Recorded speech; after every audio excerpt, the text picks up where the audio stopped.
রাশিয়ার তাতারস্তান অঞ্চলে গড়ে ওঠা একটি গোপন সামরিক কারখানার খবর প্রকাশ্যে আসতে চমকে উঠেছে ন্যাটো জোট ও যুক্তরাষ্ট্র সহ পশ্চিমা বিশ্ব। এটি কোনো সাধারণ ফ্যাক্টরি নয়। মস্কোর ভাষ্যমতে এটি বিশ্বের সবচেয়ে বড় এবং সবচেয়ে গোপন ড্রোন নির্মাণ কেন্দ্র। এই শক্তিধর কারখানার আনুষ্ঠানিক পর্দা উন্মোচন করেছেন স্বয়ং রুশ প্রেসিডেন্ট ভ্লাদিমির পুতিন। তাতারিস্তানের আলাবুকা নামের একটি বিশেষ অর্থনৈতিক অঞ্চলে গড়ে ওঠা এই কারখানা ইউক্রেন সীমান্ত থেকে প্রায় 12,000 কিলোমিটার দূরে অবস্থিত। প্রতিদিন এই কারখানা নির্মিত হচ্ছে বিপুল সংখ্যক সামরিক ড্রোন, বিশেষত গেরান সিরিজের ড্রোন।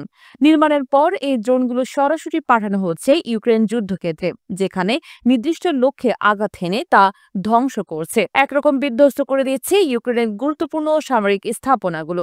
প্রথমে ধারণা করা হচ্ছিল এটি হয়তো সীমিত পরিসরের একটি পরীক্ষামূলক প্রকল্প, কিন্তু রাশিয়ার সামরিক কর্তৃপক্ষ নিশ্চিত করেছে এটি এখন পূর্ণাঙ্গ ও সক্রিয় একটি উৎপাদন কেন্দ্র। কারখানার কর্মকর্তারাও জানিয়েছেন তারা প্রাথমিক উৎপাদনের লক্ষ্যমাত্রার তুলনায় এখন প্রায় 9 গুণ বেশি গেরান ড্রোন তৈরি করছেন। যদিও ঠিক কতটি ড্রোন নির্মাণ হয়েছে বা হচ্ছে তা স্পষ্টভাবে জানানো হয়নি। এই গেরান ড্রোনগুলো লয়টারিং মিউনিশন ধরনের, অর্থাৎ শত্রুর এলাকায় ঘুরতে ঘুরতে উপযুক্ত মুহূর্তে নিজেকে বিস্ফোরিত করে টার্গেটে আঘাত হানে। এগুলো মূলত ইরানের শাহেদ মডেলের উপর ভিত্তি করে তৈরি হলেও রুশ সংস্করণটিকে আরও উন্নত ও শক্তিশালী বলা হচ্ছে। একই ড্রোনের আকার একজন পূর্ণবয়স্ক মানুষের সমান। এতে 40 থেকে 50 কেজি পর্যন্ত বিস্ফোরক বহনের ক্ষমতা রয়েছে। ঘন্টায় 180 কিলোমিটার গতিবেগে চলতে সক্ষম এই ড্রোনগুলো প্রায় 1000 কিলোমিটার দূর পর্যন্ত পৌঁছাতে পারে। গত 3 বছর ধরে চলা রাশিয়া ইউক্রেন সংঘাত এখন রীতিমতো ড্রোন যুদ্ধে পরিণত হয়েছে। উভয় পক্ষই ব্যবহার করছে শত শত আকাশযান। তবে প্রযুক্তি ও উৎপাদন সক্ষমতায় রাশিয়া যে অনেকটা এগিয়ে গেছে তা এই কারখানার প্রকাশে আসার পর পরিষ্কার। ইউক্রেন নিজেও আর্মি অব ড্রোনস নামে একটি প্রকল্প চালু করেছে, কিন্তু রাশিয়ার এই মেগা ফ্যাক্টরির তুলনায় সেটা এখনো সীমিত পর্যায়ে উদ্যোগ বলেই মনে করছেন সামরিক বিশ্লেষকরা।